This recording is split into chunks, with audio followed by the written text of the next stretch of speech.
Hi guys, maayong buntag. So atong workout karon kay more on abs workout and post-ups lang. So injured pa ta gamay, so dili sa kayo ta moalsa og mga bugat-bugat. So atong gi-check atong abs okay ra gihapon. So grabe na kong kaon gahapon kay birthday man ako. So grabe ka ng calorie akong gikaon. So first akong gibuhat kay bangon higa. So kaning bangon higa sa una sa bag-o pa ko. So maglisod jud ko ani. So makakuha ra kog mga pinaka dako siguro mga 10 reps lang siguro. So karon sayo na kaayo kay wala naman ko tiyan, nawagtang naman akong mga fats. So na dako man jud ko kaayo og tiyan. So wala jud ko nag-expect nga sa akong consistent nga home workout nawagtang jud ang akong fats diri sa akong tiyan. So imagine nimo mga 33 to 34 to akong waistline. Nya karon mga 29 to 30 na lang. So dako-dako jud kayo nakuha. So 5 months ta sa tong caloric deficit, so going 6 months sa pud karong month of March.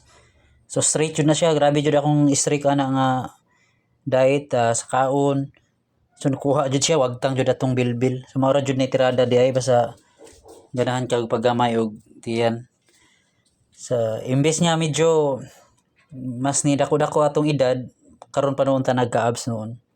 Pero wala ra man na sa edad. So padayon naghihapon atong mga goal ug unsay atong mga goal.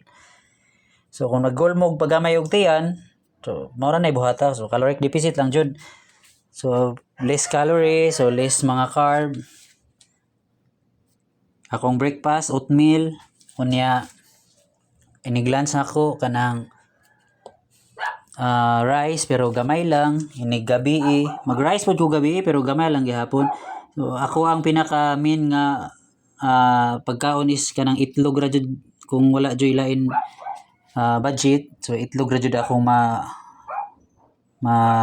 kaon 5 minimum of 5 maximum of 10 pieces of eggs. So, kasagaran 5 eggs ra jud ko pero naa say tay mag 10 eggs ko. Vegetables, so importante po na siya. So kani akong gibuhat kay kuan ni siya kana mountain climbing. So mao siya ni makapagamay sa atong lower abs. Kaning lower abs may pinakadugay gyud. Kani ako ang upper may una ni muscle. So pinakalas na ko ni gibuhat ang ab roller. So pwede ra mo mag ab roller. So mao ni siya makapahulma diri sa atong upper.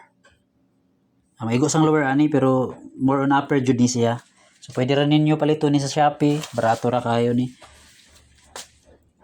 Basta consistent lang, so makita ninyo inyong mga body goal nga inyong gusto. Okay, balihog lang ko og share og like sa akong mga videos. Unta makatabang pod sa mga nag-home workout na dili lang kayo talaayon sa mga sa results ba. So moabot ra gyapon time nga mawagtang jud siya ang iyang mga fats o gusto jud ka. So dili lang nimo undangan, padayon lang gihapon. Mga 30 minimum 30 minutes, maximum of mga 1 hour. Ako maabot ko sa 2 hours kay medyo mabitin sa 1 hour ba. So ato diretso ko 2 hours. Worth it man pod kay mga 3 to 5 months so ana makita na ni mga results basta ang imong diet consistent lang. So ayo lag ka tintal sa mga pagkaon, mga kuan kanang mga inom nga mga soft drinks ayo lang kayo. Okay, daghang salamat og follow for more.